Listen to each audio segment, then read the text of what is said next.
Hello friends, welcome to commerce tech. और आज हम बात करने वाले हैं कि कोई बिजनेस पर्सन है तो उसके लिए कौन सी आईटी बेस्ट रहेगी या फिर कौन सा स्लैब रहता है, तो उसका हम बात करेंगे। ठीक है, तो हमें सबसे पहले जाना है गूगल पे एंड टाइप करना है आपका इनकम टैक्स रिटर्न। ठीक है, जैसे आप यहाँ पे जाएंगे तो आपको मिलेगा पहला पेज इनकम टैक्स रिटर्न के नाम से, और आपको उस पर क्लिक कर देना है। ठीक है, जो ITR की ऑफिशियल वेबसाइट है उस पर जाना है आपको। ठीक है, तो आपको यहाँ पे सेकंड ऑप्शन मिलेगा इंडिविजुअल एंड HUF वाला। तो यहाँ पे देखो, आपको हम सैलरी पर्सन का पहले ही बता चुके हैं। तो आज हम बात करने वाले हैं बिजनेस पर्सन की। ठीक है, बिजनेस प्रोफेशन जिनका वर्क है उसकी। आपको गाइडलाइंस चेक करनी है, गाइडेंस चेक करनी है फाइल रिटर्न के बारे में, तो आप यहाँ से चेक कर सकते हैं। अगर आपको फॉर्म्स एप्लीकेबल कराना है अपने आपको या देखना है, तो उसके लिए आप यहाँ पे सेकंड नंबर पे एंड थर्ड नंबर हमारा जो आज की वीडियो पर्पस है वो है टैक्स लैब। ठीक है, तो जैसे हम टैक्स लैब पे जाते हैं तो आपको पता चल सकता है कि जो बिजनेस पर्सन होता है और प्रोफेशन जिसके भी होते हैं तो कौन कौन से ITR फाइल करते हैं। तो वो ITR फाइल कर सकते हैं ITR 3 एंड ITR 4। ठीक है, तो ITR 3 कौन कौन फाइल कर सकते हैं?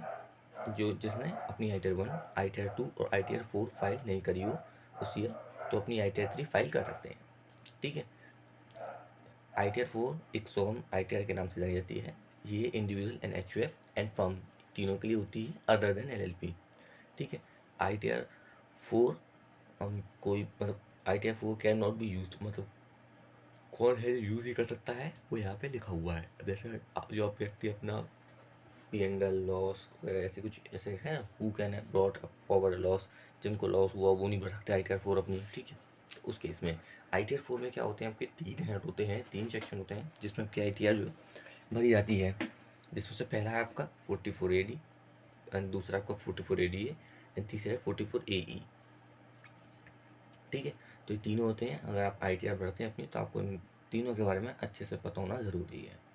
ठीक है, जिसमें हम क्या करते हैं, टोटल अपनी सेल या जो टोटल इनकम होती है प्रोफेशन की वो डाल देते हैं, उसके साथ साथ एक परसेंटेज वाइज जो हमें प्रॉफिट हुआ होता है वो हम यहाँ पे मेंशन करा देते हैं बस। ठीक है, उसका आता है फॉर्म 16A। फॉर्म 16A क्या होता है, इसमें लिखा हुआ अदर देन सैलरी। ज़्यादातर जो फॉर्म 16A जो फॉर्म 16 रिलीज होता है वो सैलरी पर्सन के लिए होता है, बट कभी कभी ऐसा होता है फॉर्म 16 रिलीज होता है तो उसके जो पार्ट होता है उसमें आपकी सभी डिटेल्स दी होती हैं। ठीक है, अगर बिजनेस पर्सन और सैलरी पर्सन दोनों हैं तो। नीचे आता है आपका 26AS। 26AS में ही आपका जो आता है फॉर्म 16 आता है। हालांकि जो फॉर्म 16 की जो डिटेल होती है वो 26AS में आती है, कैसे TDS के रूप में। सैलरी पर्सन के रूप में तो TDS आएगा, अगर बिजनेसमैन पर्सन के रूप में है या प्रोफेशन के पर्सन पे है तो आपको TDS TCS ऐसी चीज़ें देखने को मिलेंगी यहाँ पे। ठीक है, अगर आपका बैंक TDS काटते तो आप 26AS के अंदर चेक कर सकते हैं, या फिर कोई भी फर्म या कोई भी बिजनेस आपका TCS या TDS काटता है तो आप फॉर्म 26AS में जाकर चेक कर सकते हैं। ये देखो, उसने बताया, इन्होंने बताया भी आप कैसे चेक कर सकते हैं। आपको जाना E फाइलिंग पोर्टल पे, लॉगिन करना अपनी ID इनकम टैक्स पर, E फाइल करनी है एंड उसका इनकम टैक्स रिटर्न पे जाकर व्यू फॉर्म 26AS करना है। तो आप अपना 26AS वहाँ से देख भी सकते हैं और वहाँ से आप डाउनलोड भी कर सकते हैं। ठीक है, PDF में। देन नेक्स्ट आ रहा है AIS। ठीक है, AIS क्या होता है, AIS एक तरह का एनुअल इंफॉर्मेशन सिस्टम होता है, स्टेटमेंट होता है। ठीक है, जिसमें आप टैक्स डायरेक्टिव या कलेक्टेड सोर्स का दिखा डिटेल होती है, SFT इन्फॉर्मेशन होती है, पेमेंट ऑफ टैक्सेस की इन्फॉर्मेशन होती है, डिमांड और रिफंड होता है तो उसके बारे में, अदर इन्फॉर्मेशन लाइक कोई चीज़ पेंडिंग है प्रोसीडिंग है तो वो GST इन्फॉर्मेशन आपकी, तो वो सब चीज़ें यहाँ पे आपको जो है दिखा देता है AIS। ठीक है, उसके बाद आपका आता है 3CB 3CD। जिन व्यक्ति की ऑडिट होती है CA द्वारा, तो क्या करते हैं अपना 3CB और 3CD अपलोड कराते हैं। ठीक है, और उनका 3CB 3CD क्या होता है, ये आपके जो CA हैं वो स्वयं ही इसे अप्रूव करके यहाँ पे सबमिट करते हैं। ठीक है, 3CB 3CD फॉर्म को। ठीक है, उसमें आता है P&L बैलेंस शीट और उनके जो डिक्लेरेशन होता है वो होता है। इसका रहता है 15G और 15H। 15G एजुकेशन के पर्पज़ से दिया होता है कि अगर आप एजुकेशन पर्सन है तो उस पर्पज़ पे है।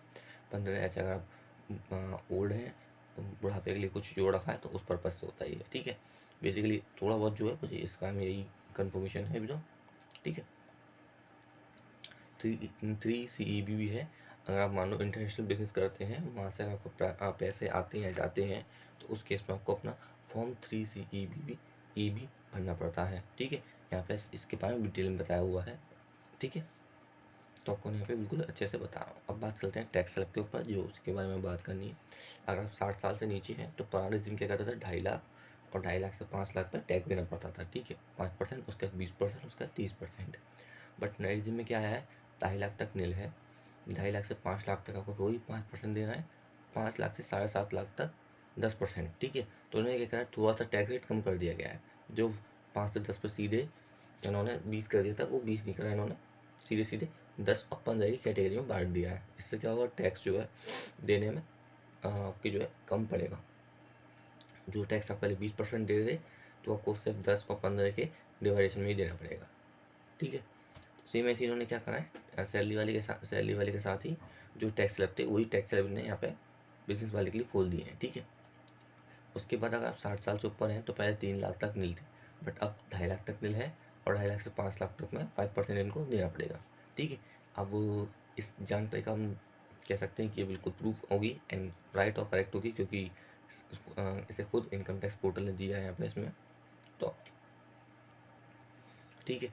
अब 80 से ऊपर हैं तो उनके लिए भी पहले 5 लाख तक नील थी, तो अब इनके लिए 2.5 लाख तक नील है, और सेम चीज़ जो है फॉलो कर रखी है। एंड टैक्स रेट आपके 10, 15, 20, 25 एंड 30% अपने इनने लगा रखे हैं आपके टैक्स रेट यहाँ पे, ठीक है। आप चाहें तो यहाँ पे स्क्रीनशॉट ले सकते हैं एंड देन अपनी जो है टैक्स स्लैब को अच्छे से पढ़ सकते हैं इसमें, ठीक है। तो आपका पहले जो था 87A का रिबेट मिलता था, 5 लाख तक आपकी इनकम होती थी, तो अगर उस पर जो भी टैक्स होता था वो आपका माफ़ कर दिया जाता था। और इसके बारे में एक रूमर भी है, या फिर सही बात भी हो सकती है कि अब वो लिमिट जो है 5 लाख से हटा के 7 लाख तक कर दी गई है, ठीक है। हालांकि ये बात सुनने में आ रही है मुझे भी, और अगर ऐसा होता है तो वो चीज़ यहाँ पे अपडेट कर दी जाएगी, तो आप यहाँ से पता कर सकते हैं, ठीक है, इनकम टैक्स पोर्टल पे। और सरचार्ज का आपको पता ही होगी, ये 10% कटता है जब आपकी 50 लाख से 1 लाख के बीच में इनकम हो, 15% कटता है आपकी 1 करोड़ से 2 करोड़ के बीच में हो, 25% कटता है जब आपकी 2 करोड़ से लेकर 5 करोड़ के बीच में हो, एंड आपका 37% कटता है जब आपकी इनकम 5 करोड़ से ऊपर हो तब, ठीक है। और नीचे इनके जो है डिडक्शन वगैरह भी दिए होंगे, 80 80 के। यहाँ पे देखो एक लाइन भी लिखी हुई है, इन्होंने लिखा है अगर आप टैक्स न्यू रिजिम में जाते हैं तो आपको किसी भी प्रकार के जो डिडक्शन मिल रहे हैं वो डिडक्शन नहीं होंगे, ठीक है, except for under section 80 80 will be allowable under new regime, ठीक है। तो 80 और 80 ये तो अलाउ है, बट बाकी की जो डिडक्शन है वो आपको अलाउ नहीं होंगे, जैसे 80 ठीक है। तो कुछ जो भी आपका है वो यहाँ पे अलाउड नहीं होंगे 7 लाख वाली लिमिट पे, ठीक है। और आपका जो पुराने निगम था उसमें तो आपके अभी अलाउ है ही, ठीक है। तो 5% है 2.5 लाख तक, मतलब 5 लाख तक, अगर 2.5 लाख से 5 लाख तक इनकम रहती है तो 2.5%, 5 लाख से 7.5 लाख रहती है तो 10%, 7.5 लाख से 10 लाख तक रहती है तो 15%, एंड 10 लाख से 12.5 लाख तक रहती है तो 20%, और 12.5 लाख से 15 लाख तक रहती है तो 25%, और 15 लाख से ऊपर इनकम होती है तो 30% आपको टैक्स जमा करना पड़ेगा, जिसमें कि 7 लाख तक जो है टैक्स रिबेट मिल रही है आपको, ठीक है। तो मैं जो बताना था जो बता दिया है आपको, एंड अगर फिर भी कोई आपका डाउट रहता है तो आप हमें कमेंट कर सकते हैं, ताकि मैं नेक्स्ट वीडियो में इसका क्लियर इन्फॉर्मेशन कर सकूँ, ठीक है। तो मिलते हैं नेक्स्ट वीडियो में। Thank you very much for watching my video and we will meet